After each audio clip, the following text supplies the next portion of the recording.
Who's there? Why, Mr. Edwards, you shouldn't be in here. Come, I'll take you back. Don't I?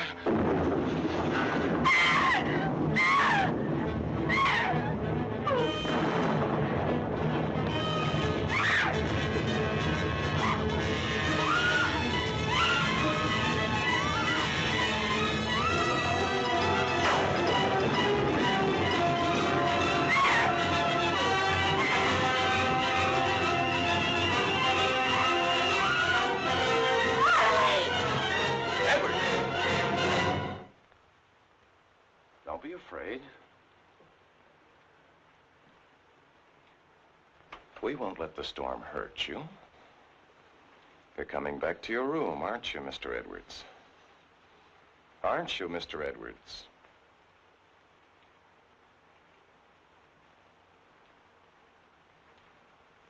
That's fine.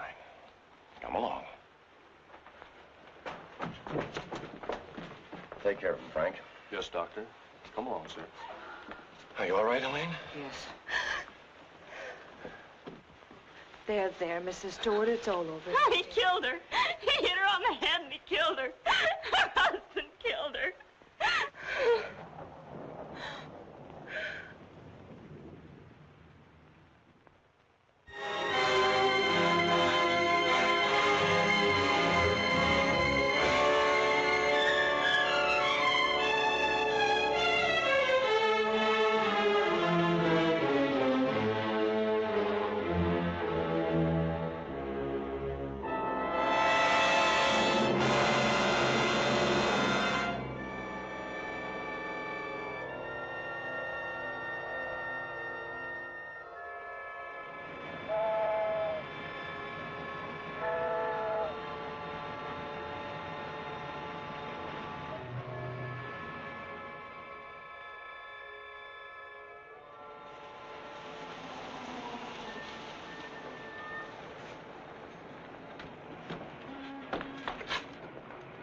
Oh, lady.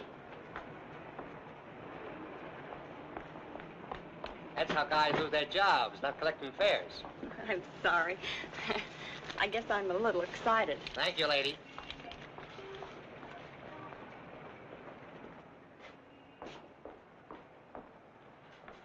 Good evening. Good evening. I'm Mrs. Stewart. Would you give me my husband's room number, please? Lieutenant Stewart. Lieutenant Stewart? Yes, he's arriving today. I wired for the reservation.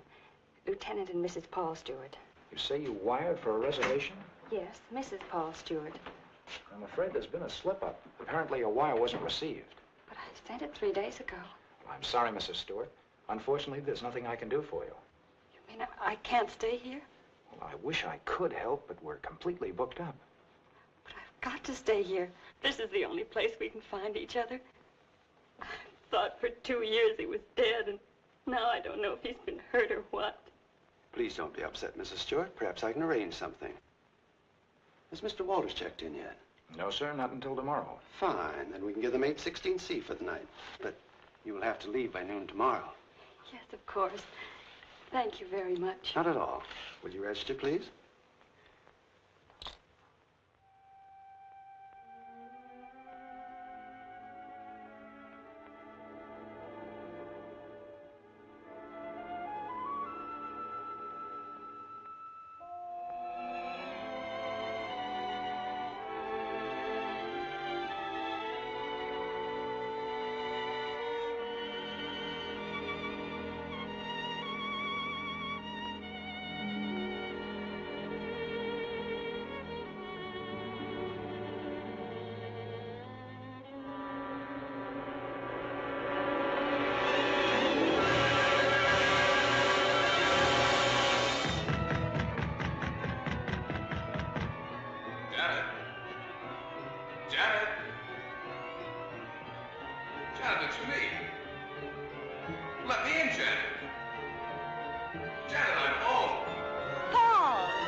Hello. This is Mrs. Stewart. Did my husband come in? No, thank you.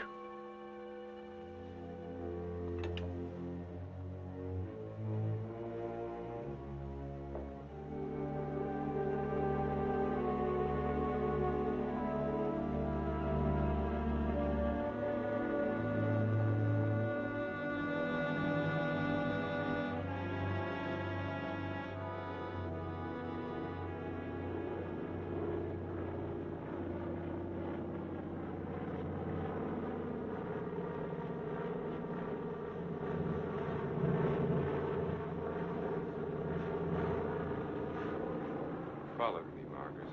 You've been spying on me. I have. I've been watching you for months, making a fool of yourself. I don't think so. Bringing her here.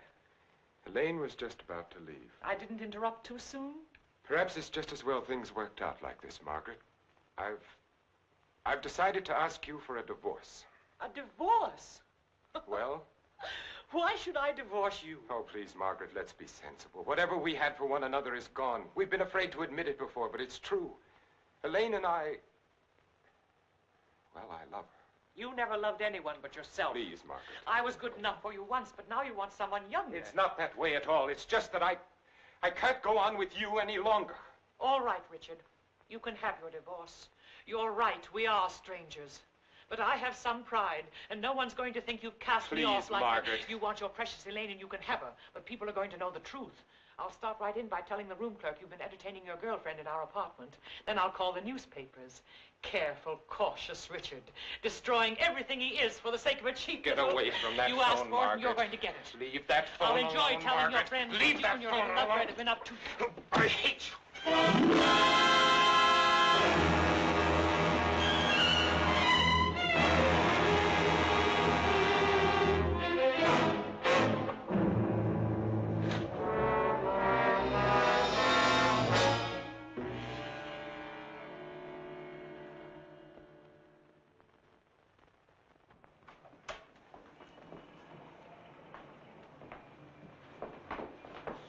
Good morning.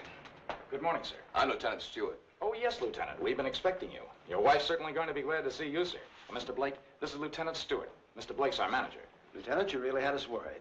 I'm glad you finally got here. For a while, I wasn't sure we'd make it. The weatherman threw the book at us. Well, you're in for a real welcome. 816C, boy.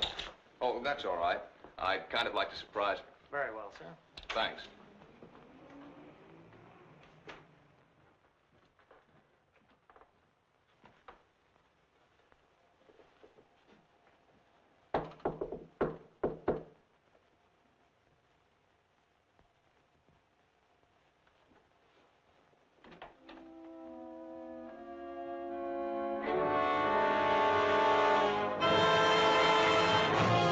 Janet.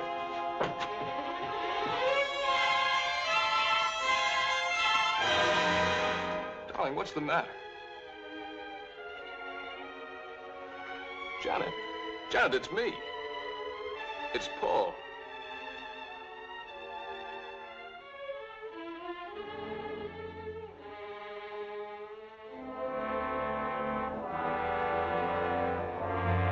Janet!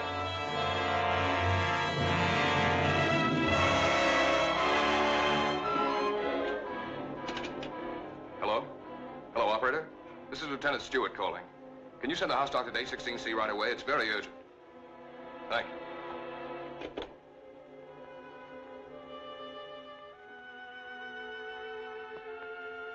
Well?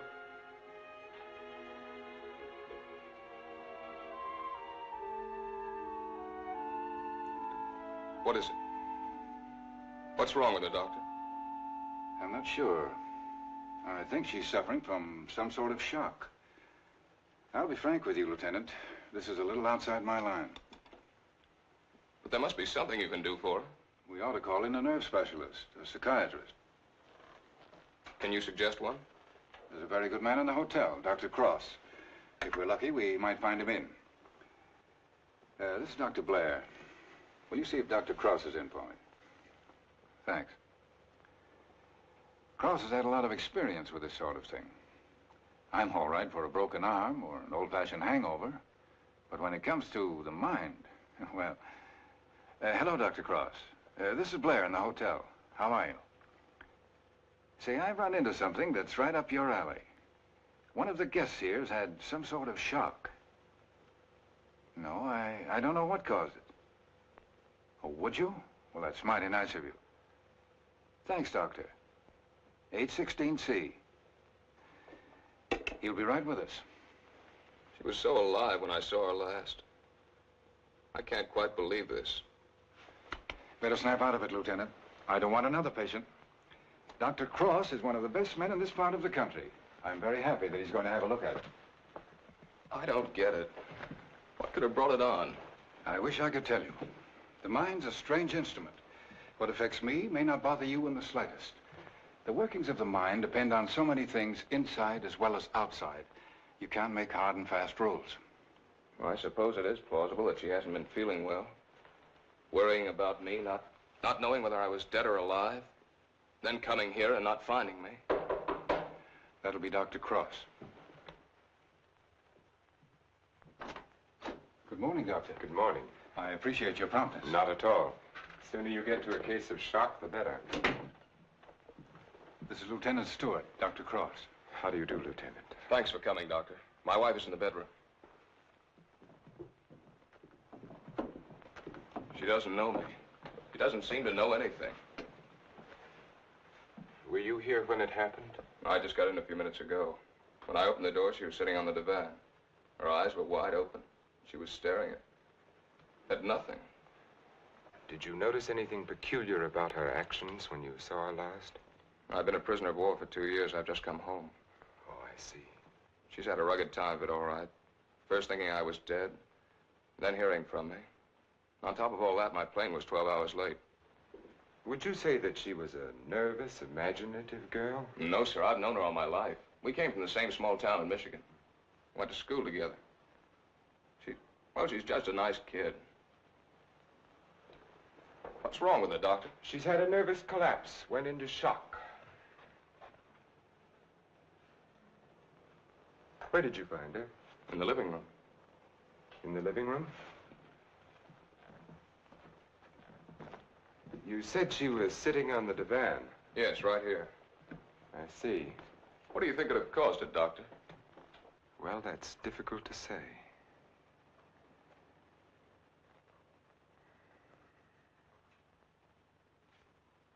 You have no idea how long she might have been sitting there. No. Oh, the clerk did say she phoned out about 1 in the morning. Between 1 and 8:30. What difference does that make, Doctor? The important thing is what can you do for her? It's hard for a doctor to make promises. We can only do our best. Are you living permanently at the hotel? No, as a matter of fact, we've got to clear out by noon. Oh, I see. But then I'd better take her to my place. She's going to need someone with her night and day. Dr. Cross has a private sanatorium just out of town. I see. Believe me, Lieutenant, it's best for her. But there must be a hospital here in San Francisco. I'd like to be near her. Of course. But I'm at my place every day. It's in the country, and she'll get plenty of fresh air and quiet. If I were you, Lieutenant, I'd listen to Dr. Cross. Okay. You men know best. Just get her well again. I was getting ready to leave when you called. I'll take Mrs. Stewart up with me now.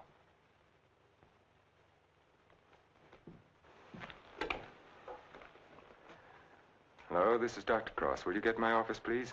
I'm going along with her, Doctor. I'd rather you waited, Lieutenant, until I've been able to give her a thorough examination. It's quite possible your presence may excite her and do her more harm than good. It's just that it's been so long since I've seen her. Why don't you drive up with me tomorrow? Miss Jordan, will you call the hospital and tell Miss Hatfield to have a room ready for a new patient? We'll be there shortly. Yes, that's right. You pick us up at the hotel. Right. You'd better pack a bag for your wife, Lieutenant. Thanks, Doctor.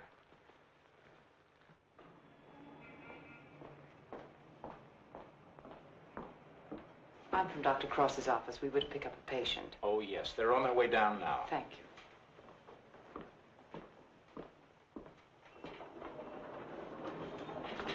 Your car's waiting, Doctor. Thank you.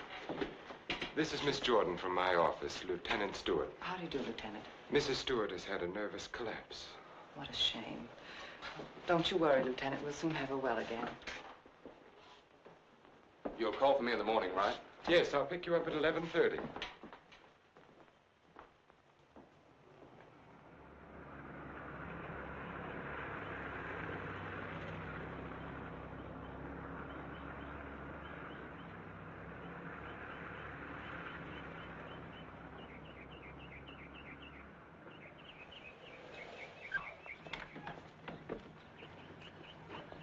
Put her to bed and have Dr. Stevens give her an injection of scopolamine. Yes, Doctor.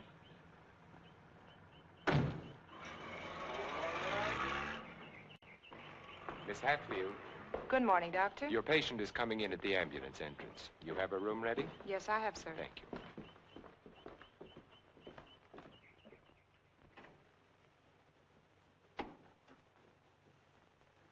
Good morning, sir. Good morning, Doctor. How is she? Quite relaxed, sir. What's her trouble? Amnesia shock. She's had her injection. Yes, she's ready to talk now. Thank you. That'll be all.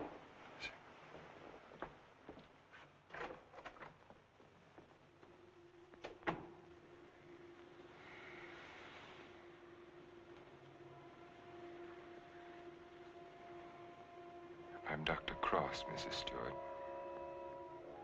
I am your friend. I'm here to help you. I want you to think. You're going to remember things now. You went to meet your husband at the Belmont Arms. Do you remember that? You were worried about Paul. He didn't arrive on time. You were too nervous to sleep. Did you walk out on the balcony? Yes. I walked out on the balcony. See, you can remember. Now, what did you see from the balcony? They were quarreling. You heard them distinctly? I... Did you hear them distinctly? He's trying to stop her. He's going to hit her. He's hitting her head. He's killing her. Who? Who's hurting the woman? That man. He's her husband. He's killing her.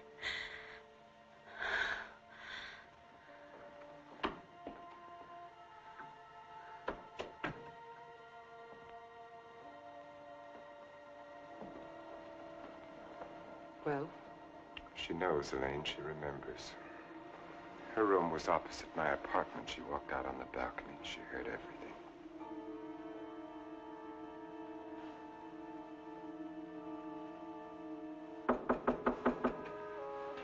Yes?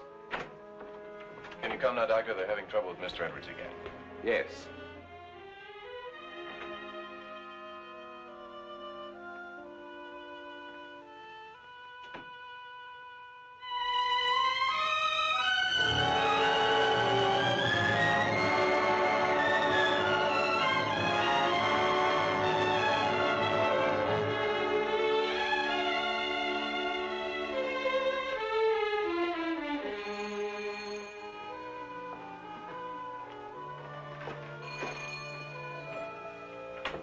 Darling, I didn't think you'd ever get here.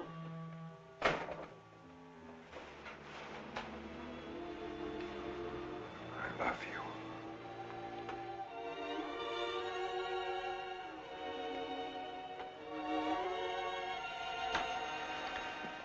You've got a headache. I can tell from your eyes. Yes, it's bursting.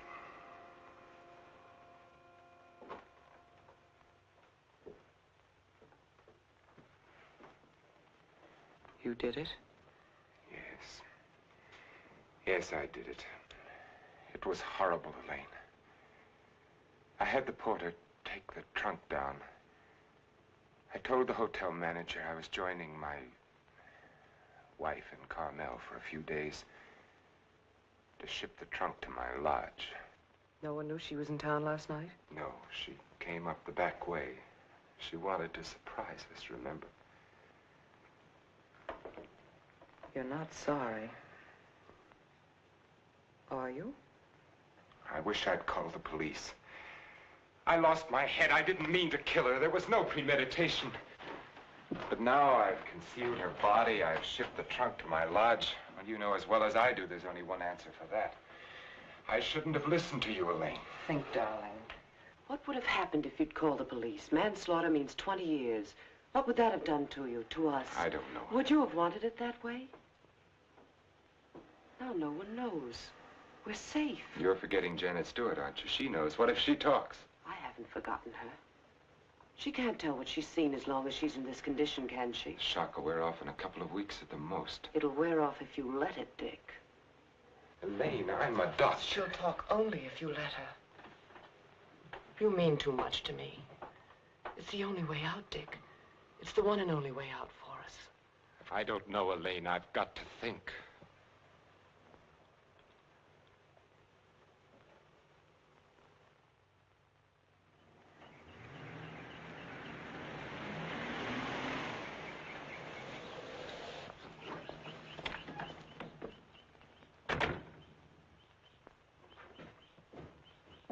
Good morning, Mrs. Penny. Good morning, Doctor. You're looking very well today. Thank you, Doctor. Good morning, Doctor. Good morning, Miss Hatfield. This is Lieutenant Stewart. Miss Hatfield's our head nurse. How do you do, Lieutenant? Is Miss Jordan with Mrs. Stewart? Yes, she is, Doctor.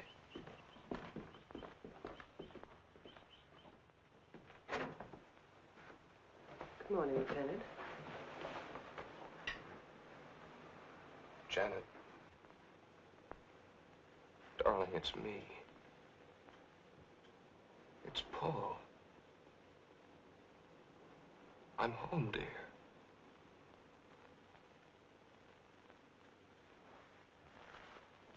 She's worse. Not really. She was restless, and we gave her a sedative. You've got to be patient, Lieutenant. It's going to take time. And you must try to stop thinking of your wife as she was. You see, when you were reported killed, she had a terrible time adjusting herself, but she did.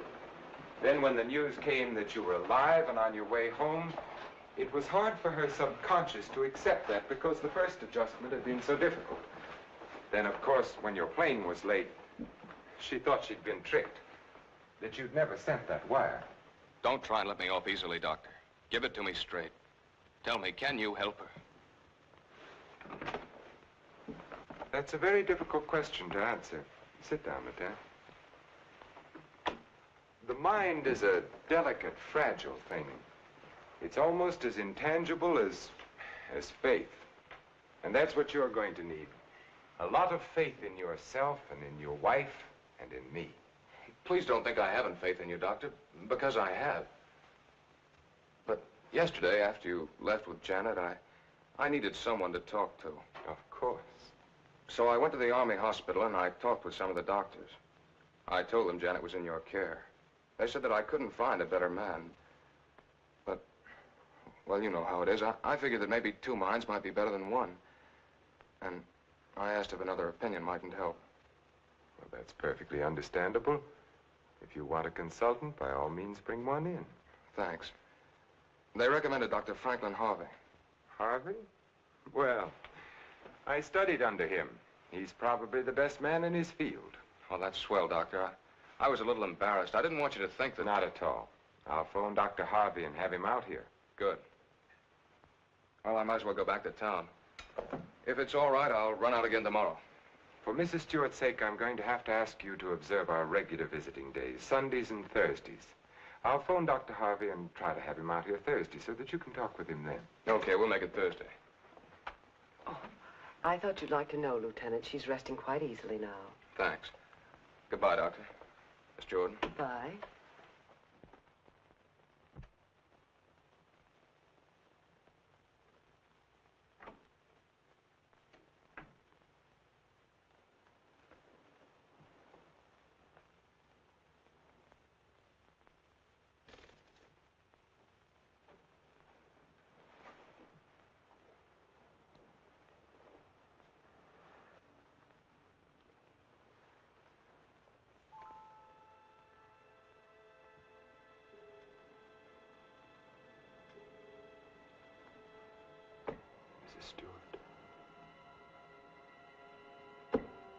Stewart. You're going out on that balcony again, Mrs. Stewart. You're looking into the other apartment. You're listening to the argument. Do you remember what happened to the woman? He's hitting her. He's hitting her with the candlestick. And now he's hitting you. No. Hitting you with the candlestick. Hitting your head again and again. My head is hurting my head. The candlestick is killing you. Soon you won't be able to remember anything. You can't hear the sound now. You can't hear anything. You can't hear. You can't remember. You can't remember. You can't remember. Edward's condition is deteriorating rapidly. If this continues, we will have to take steps to put him in a more suitable institution. She's exhausted. You haven't got far to go. Lane, do you think you could manage it here alone for the weekend? Certainly, why? The trunk should be there tomorrow. I've been wondering. There are no servants at the lodge. What'll happen when the trunk is delivered and there's no one to receive it? Nothing. They'll just leave it on the back porch. When are you leaving? Tomorrow. Dr. Harvey's due here this afternoon. Harvey? Coming here for what? Stewart requested a consultation. You're not going to let him examine her. Of course. How would it have looked if I'd said no? But he might discover something. He has no reason to be suspicious. You can't risk it. I won't let you. I know what I'm doing, Elaine. Darling, you're not thinking clearly. I've never seen things so clearly before in my whole life.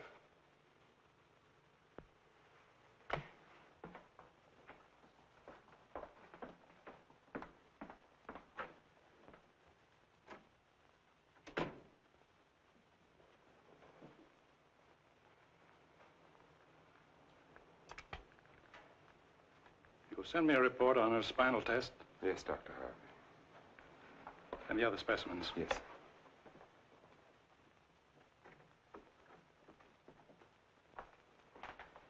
You know, Richard, I'm not sure I completely agree this was all brought on by her husband's late arrival. That was a contributing circumstance. I feel there may have been something else. Well, that's always possible, of course, sir. But I found no evidence of it. Just speculation. Will you have a cigar, sir? Yes, thank you. Let's continue the present treatment and see how she comes along. Yes. I notice, Richard, you've been giving her sedatives. Yes, I have. She's been pretty difficult at times. I go easy on them. If she's under sedation, there's no way of knowing when she comes back to normal. No, I'd planned to take her off them within the next 24 hours. Fine. By the way, how's Margaret? I'm joining her at the lodge. Give her my regards when you see her. I will, thank you, sir. Well, I'd better talk with the young man. Sometimes I wonder which are more difficult, patients or their families.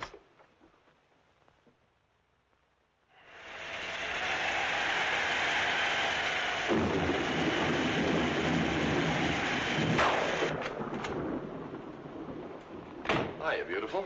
Hi. Yeah, what a night. You don't happen to know a blonde who'd like to relax with me, do you? That's what I thought you'd say. Coffee? Please.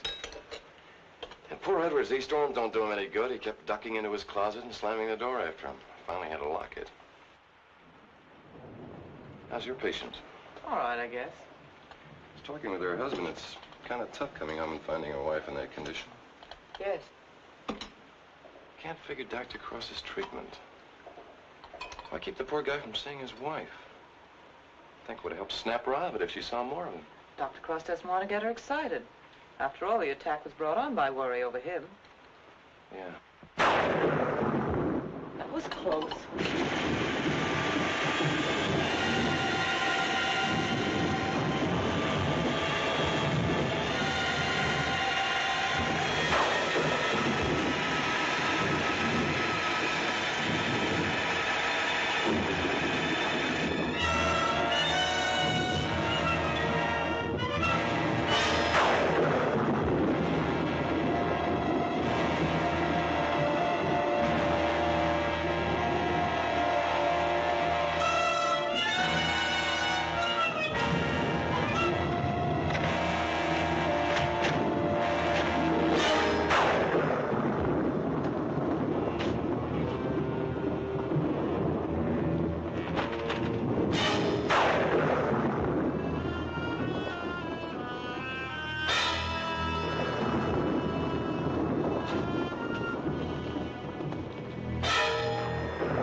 It's time to turn in. So you better tuck your patient in bed and get a good night's sleep. Yes, I should be up there now.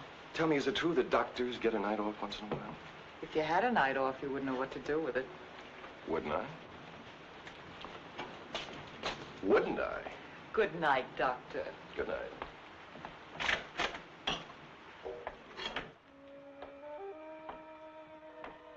Well, another stormy weekend. It is my night off.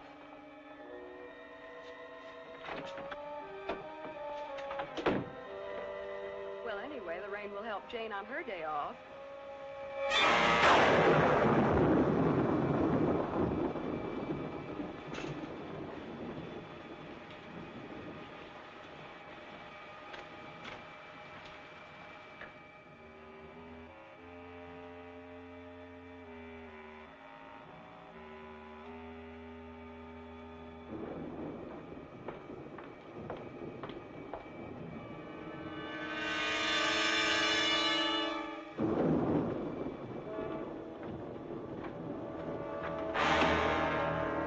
Who's there?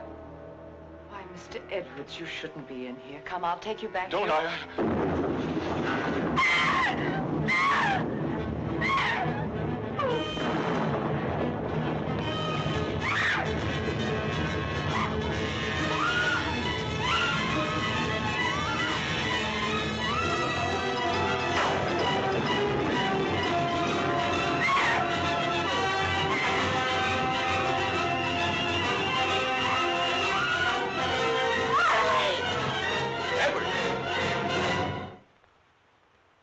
Don't be afraid. We won't let the storm hurt you. You're coming back to your room, aren't you, Mr. Edwards? Aren't you, Mr. Edwards?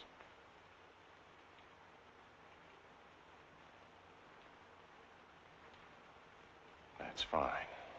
Come along. Take care of him, Frank. Yes, Doctor. Come along, sir. Are you all right, Elaine? Yes.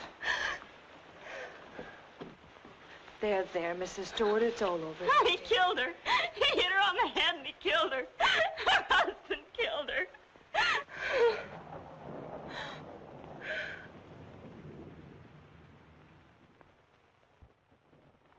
Edwards became very violent last night. This morning we found that he had a key hidden away. I ordered the lock on his door to be changed. As for Mrs. Stewart, she's suffering from hallucinations. She keeps insisting that she witnessed a murder, which obviously... Come in? Oh, hello, Lieutenant. They told me I'd find you here. I hope I'm not interrupting. Not at all. It's kind of rough, isn't it? Yeah.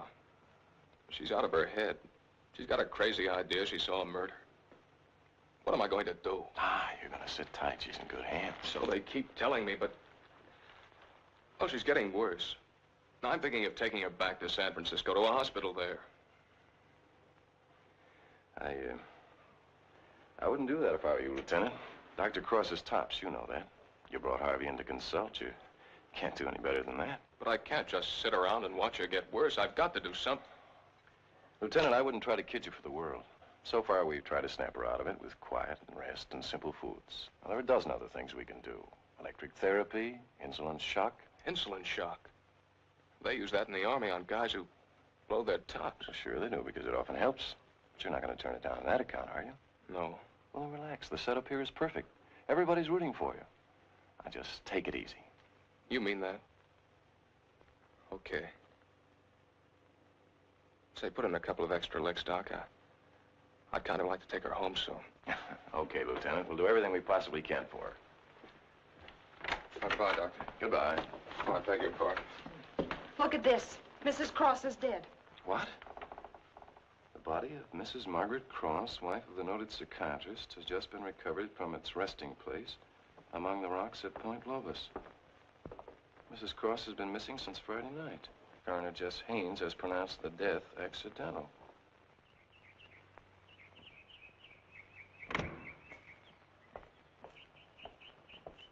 Good morning, Doctor. You have our deepest sympathy. Thank you.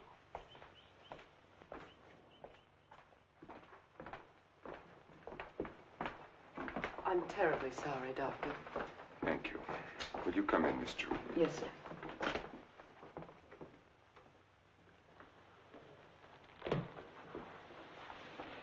You're the perfect picture of a heartbroken husband.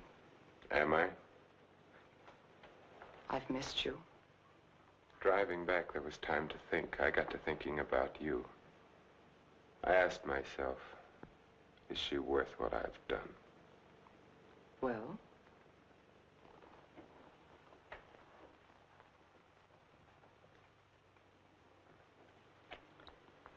That was a very satisfactory answer. How did things go while I was away? Oh, darling, things are going so well I can hardly believe it. What do you mean? Mr. Edwards got out during the storm. He went into a room. What? He went after me. I struggled with him. She woke up and confused Mr. Edwards with you. She was thrown back into that night at the hotel. Oh, Elaine, that undoes everything I've tried to do. No, Stevens and Miss Hatfield heard her. They're convinced she's insane. Now, no matter what she says, they'll think she has hallucinations. I see. But you don't see, darling. Before you were trying to make her forget. Now she can talk her head off and no one will believe her. If we can encourage her to talk, convince her husband that she's insane, we can keep her here as long as it suits us. Then have her committed.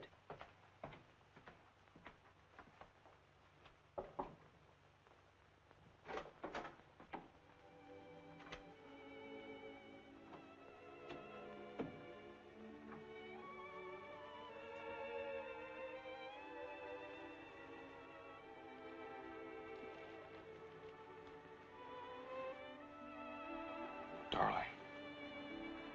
Janet, darling. It's me. Wake up. I'm here, dear.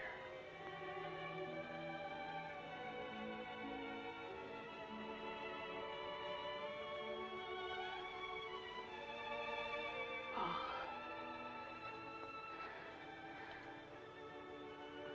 I've waited all night for you, darling. What took you so long? Don't worry, I'm with you now. We have to be out by morning, Paul. They won't let us stay. Lieutenant Stewart. You shouldn't be in here. Paul! It's him! Who is it, dear? Him! He killed her. He killed his wife. He picked something up, Paul, and he hit her with it. He was arguing with her, and he killed her. I know, dear.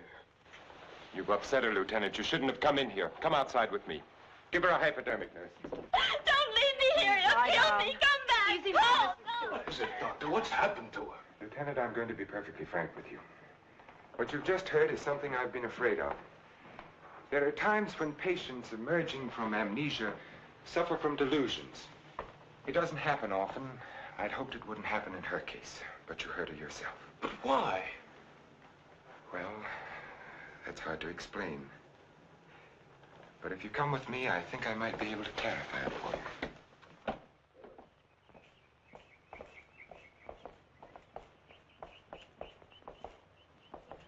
Hello, Mrs. Penny. Good day, Doctor. How are you feeling today? Just fine, Doctor, just fine. That's a lovely thing you're knitting there. It's a shawl for one of my friends. Everyone here treating you well? Oh, yes, they're very nice to me. Dr. Stevens hasn't tried to kill me with that needle for a long while now. Neither has Miss Hatfield. Haven't I told you many times, Mrs. Penny, that no one here is trying to kill you? Oh, yes, they are. You all want to kill me. You're murderers, all of you. But I've learned. I'm too smart for you.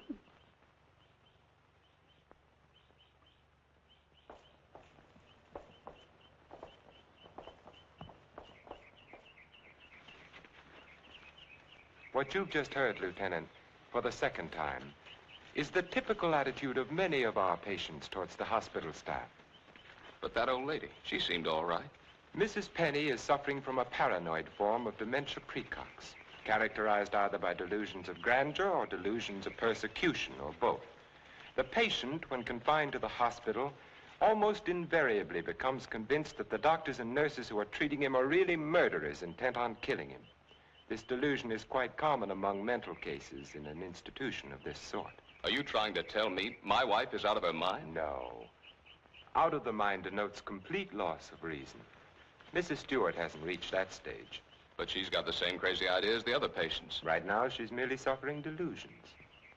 However, I feel it's only fair to tell you, Lieutenant, that this condition can become worse. Our fight now is to prevent further deterioration of her mind. You've got to help her, Doctor. You've got to get her well again. I'll do everything I can. Believe me.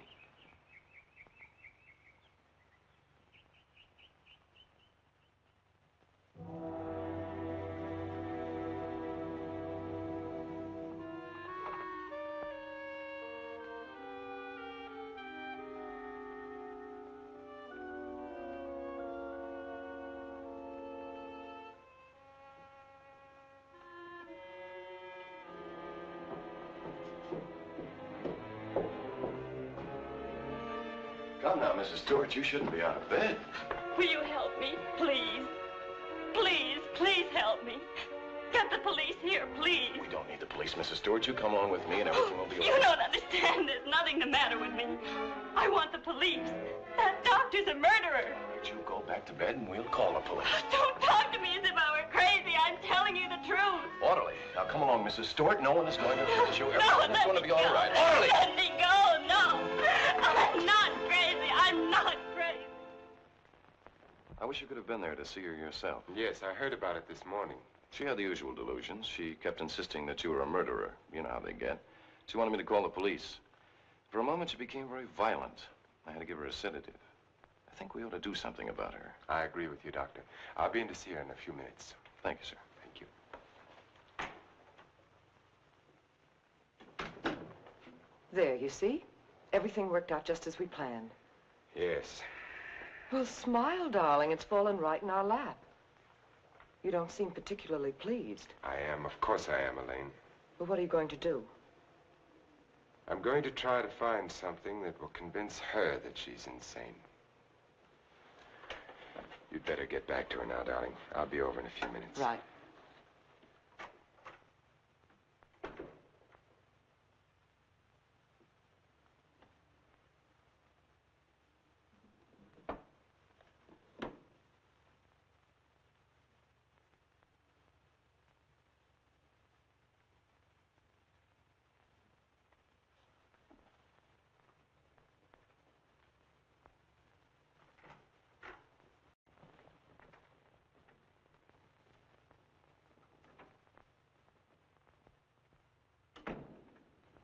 You feeling any better today?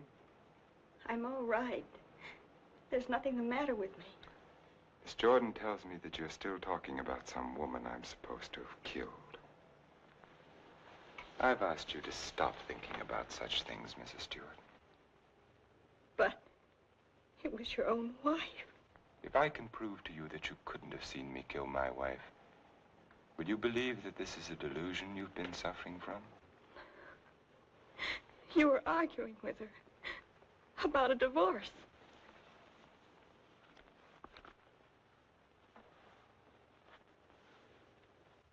If you will look at the date on this newspaper, Mrs. Stewart, you will see that my wife died only a week ago. You have been a patient here for over 3 weeks now. 3 weeks? That's right. So you see, this has all been a very vivid dream. You must fight these dreams, Mrs. Stewart, or they're going to become worse, and we don't want that to happen. My mind is all right. It's not all right, Mrs. Stewart. Your mind is sick, and it's getting worse. My mind is all right. You wouldn't want your husband to see you in that condition, would you? He doesn't even want to see you when you're like this. You're losing your mind, Mrs. Stewart. No, no. Losing your mind.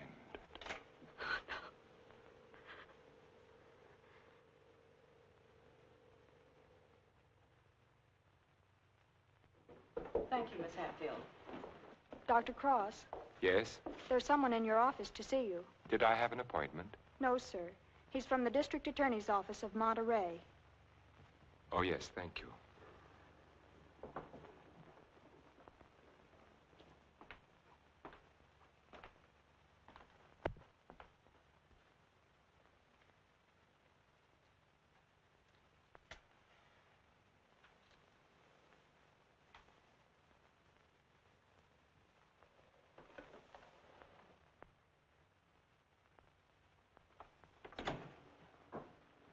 Dr. Cross? Yes? How are you? My name's O'Neill. I'm with the District Attorney's Office in Monterey County. Oh, yes. What can I do for you? It's in connection with your wife's death, Doctor. I thought the case had been closed. Something happened this week that made us consider the possibility that your wife didn't fall into that chasm by accident. I don't understand. A couple of days ago, someone broke into Harwood Lodge, beat Mrs. Harwood into unconsciousness, and made off with her valuables. We caught the thief day before yesterday.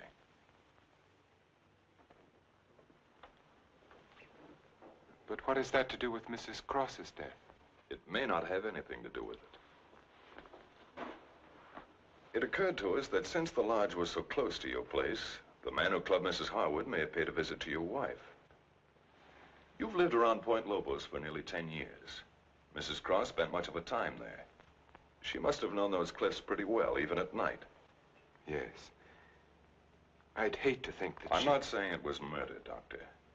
I'm just checking. Of course. I'll do everything I can to help you. I knew you'd feel that way about it. Have you checked your place to see if anything was missing? I'm sure there isn't, or I'd have noticed it. If it's all right with you, Doctor, we'd like to have Mrs. Cross's body exhumed. But the coroner said... It was only a routine examination.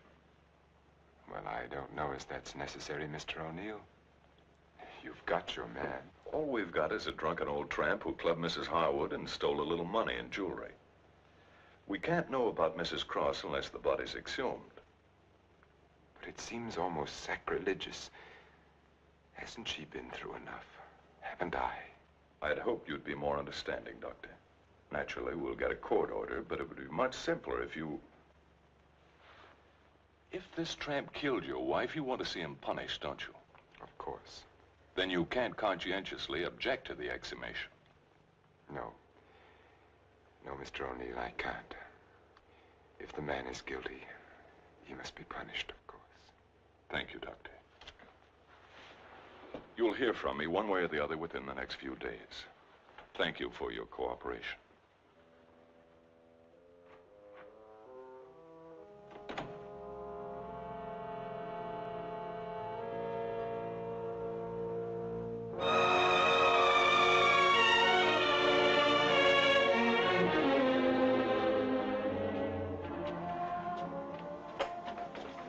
Darling, I've been so worried I didn't know what had happened to you. Where have you been? City. When you weren't here for dinner, I began to worry. What did the man from the district attorney's office want? They're going to exhume Margaret's body. You're not going to let them. I had nothing to say about it. They'd get a court order. But why are they? I don't think some prowler may have killed her. Prowler? They weren't looking for anything before. She slipped and fell and fractured her skull against the rocks. Now they may discover it wasn't the fall that killed her. They can't prove anything. No. Once they start asking questions, That's why I went to the city. I had to make sure that I hadn't overlooked anything in the apartment. Why didn't I report it in the first place? Why did I let you talk me into it? If it weren't for that Stewart girl, if they start asking questions and find her... Maybe they won't find her. We've taken care of everything else so far. If we have to, we'll take care of her, too. And you're not helping matters acting this way.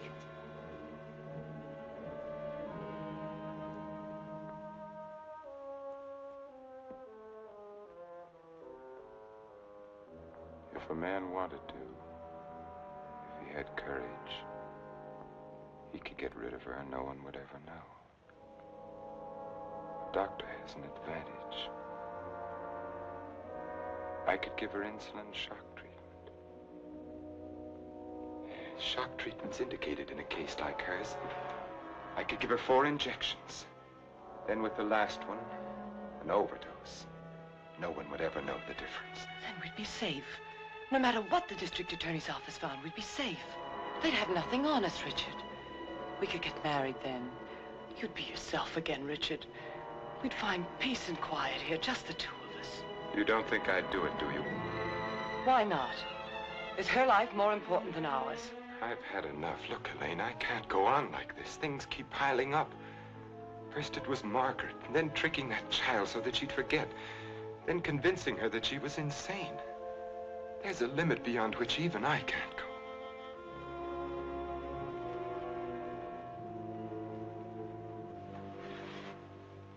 Richard, remember the first night I came here? Remember?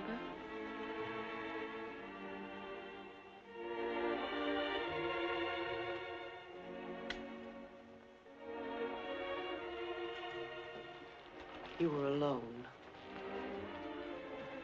We were sitting here in front of the fireplace with a sick headache. The lights were out. You didn't hear me when I knocked, and I opened the door and you said, "Oh, it's you, Miss Jordan." You called me Miss Jordan then, remember? I told you I had to see you about Mrs. Penny's prescription. You talked to me and you saw that I was tired and you asked me if I wouldn't have a drink. I hesitated and you said, "I won't bite your head off, Miss Jordan." We had a drink. Remember? You sat here for a long time and then suddenly you laughed and you said your headache was gone. And you asked me about my family and I told you. And we both laughed. Remember?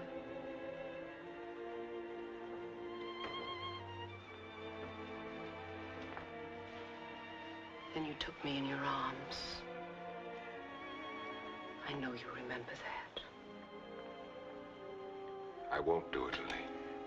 I won't do it.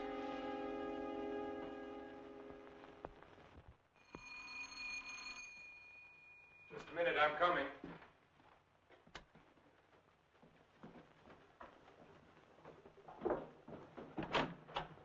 Hello, Doctor. Come in. I hope you hadn't gone to bed. No. They told me at the hospital I'd find you here. I didn't expect to see you so soon, Mr. O'Neill. I thought you'd phone me if there were any developments. I had to serve the papers. Oh, yes? Coroner's inquest subpoena. Now it's legal.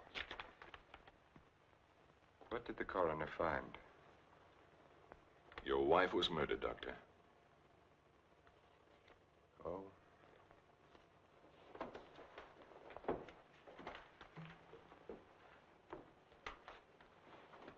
Are you sure? Yes, sir. Sit down, Mr. O'Neill. She was beaten over the head, suffered an explosive fracture. Death was practically instantaneous. This prowler you told me about, you think he did it? It seems so. He clubbed Mrs. Harwood. Your wife went out the same way. A pattern. Killers usually follow a pattern. You don't know how she was killed? I mean, the weapon? She was struck with a candlestick. A candlestick? Are you sure? A heavy silver one. How can you know? Microscope. There were particles of silver in the wound. They told us it was a silver object. There were bits of wax mixed in with the silver. They told us it was a candlestick. It must have been a heavy candlestick to have done the damage. Just routine, Doctor. A criminal doesn't have much of a chance these days, does he? No, sir. By the way, do you have any silver candlesticks at the lodge? We might have. I'd like your permission to go through the house. The murderer may have left the candlestick behind, in which case we'll get fingerprints. If he got rid of the weapon, we may be able to find the mate. Then we'll know what to look for. Of course, go right ahead. Thanks. Now, if we can find the candlestick, our troubles are over. By the way, when did you see Mrs. Cross last? Alive, I mean. Oh, a couple of weeks before she was killed. Why? Can you place it a little more definitely? I think so. Things had been piling up around here, and I needed a change. So I drove down to Point Lobos on a Friday night. Anyone see you? I don't think so. Why? We're trying to fix the exact time of her death. Well, I'm not sure anyone saw me. I drove down there on Friday night, left there around 9:30 Saturday night. Well, it's not too important. Naturally, I want to do everything I can to help you, Mr. O'Neill. If I think of anything, I'll get in touch with you. Thanks. Sorry to bother you so late. That's all right. See you at the inquest. Good night, Doctor. Good night.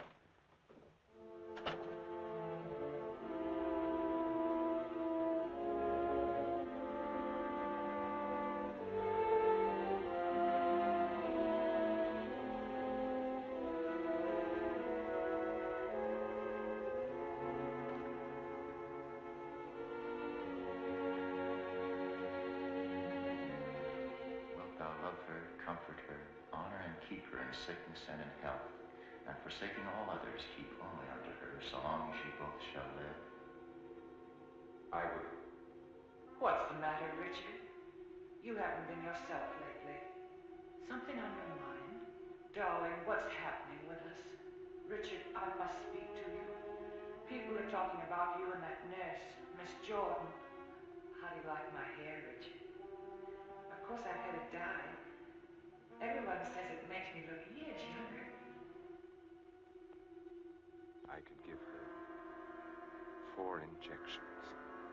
Then with the last one, an overdose.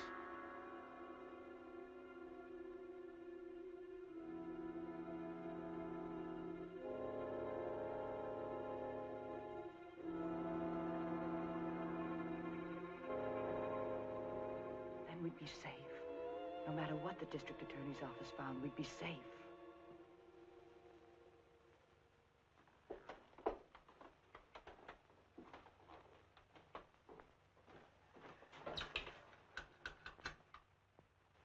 Get me Lieutenant Stewart, please. The treatment itself consists of a series of shocks brought on by injections of insulin. The dosage and the degree of shock is gradually increased until we've reached what we feel is the limit the patient's system can stand. Well, if you do give Janet this insulin, how certain can you be that it'll help her? I'm neither a miracle man nor a prophet, Lieutenant. If medicine were an exact science and not an art, I might be able to tell you. But you think there's a chance? Yes, I do. I have seen it work in the Army. All right, Doctor, go ahead and try it. Fine. We'll begin the treatment tomorrow morning.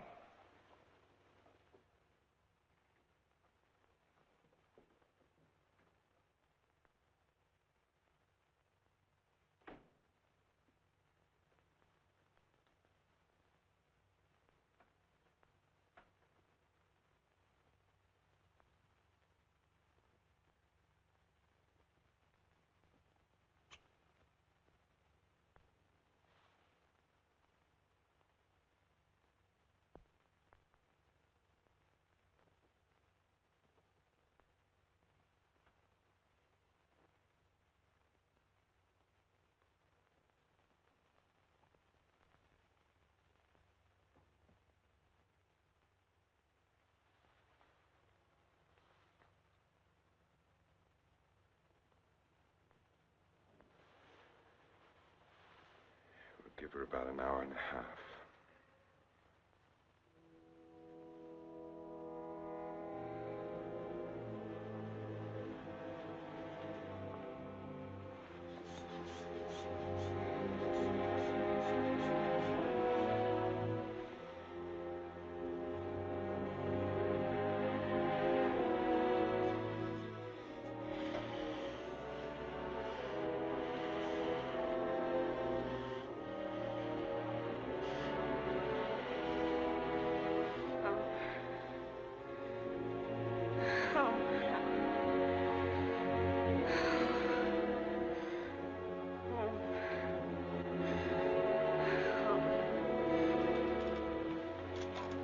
Watch her.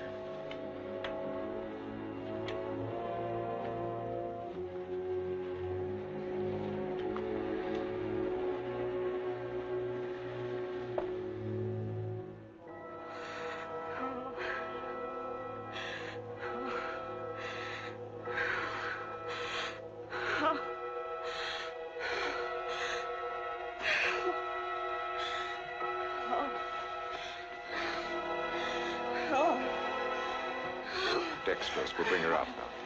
No, Leah.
Harvey in? Yes, he's in. Do you have an appointment?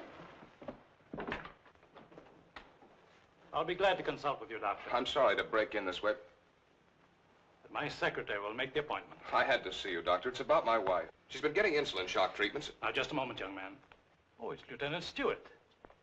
Well, we've had some wonderful results with insulin. But after 3 treatments, she still insists she saw Dr. Cross murder his wife with a candlestick.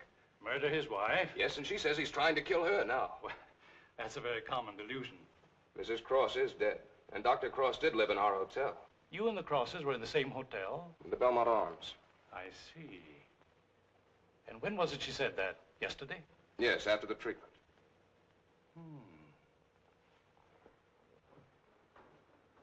You realize it's hard to make generalizations. But as a rule, the patient is completely normal immediately after insulin shock. They may relapse into their hallucination after this lucid period. But for that moment, no matter how bad the case, the patient speaks the truth.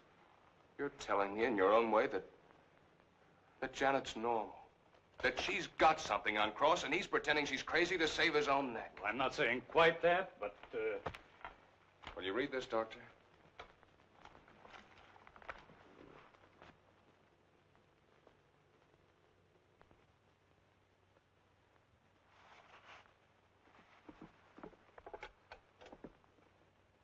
Get Dr. Cross at his sanatorium, please. It seems inconceivable. Hello, Dr. Cross. I'm sorry, Dr. Harvey. Dr. Cross is with Mrs. Stewart. No, sir, this is Dr. Stevens' day off. I see. Thank you. Well, Lieutenant, I think a trip is in order.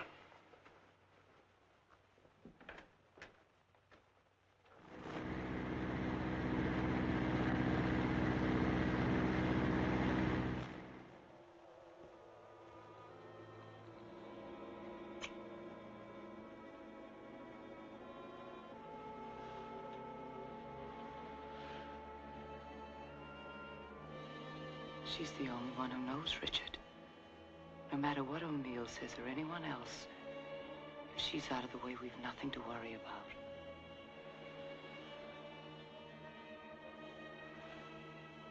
They can hint and guess all they want, but without her, they have nothing.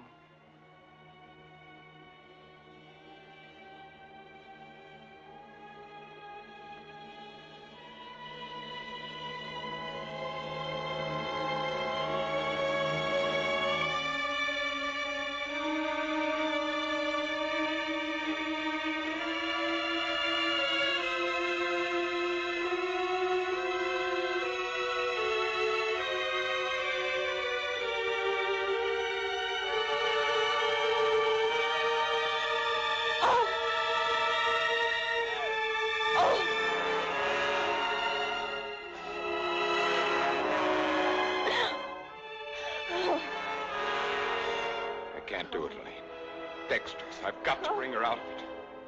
No. No, you can't.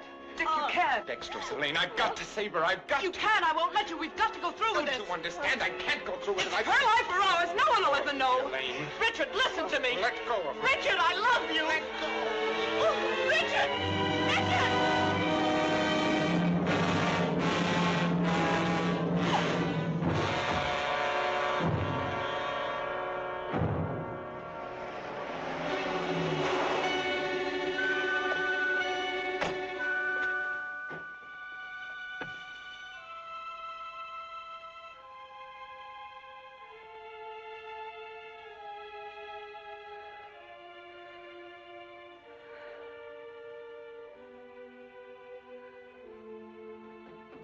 Dr. Cross, where is he? Mrs. Stewart. Come along, I may need you.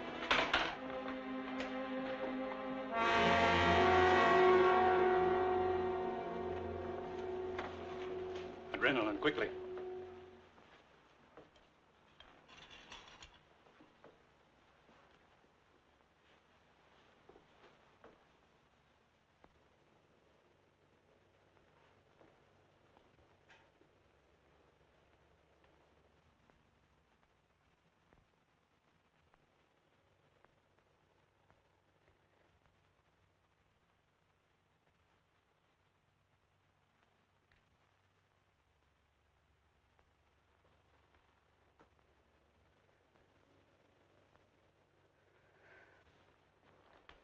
Don't worry, son. She'll come out of it in a couple of hours, and you'll be able to take her home in 2 or 3 days. I'm very grateful to you, Doctor.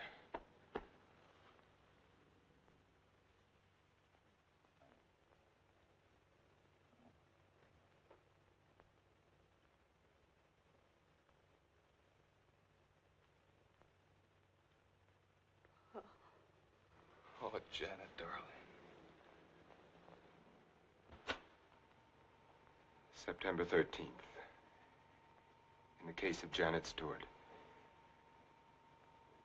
I gave her insulin shock again today, for the 4th time.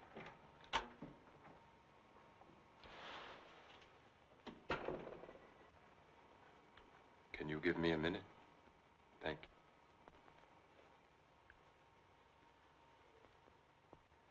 you. Dr. Harvey completed the treatment successfully, and the case is closed.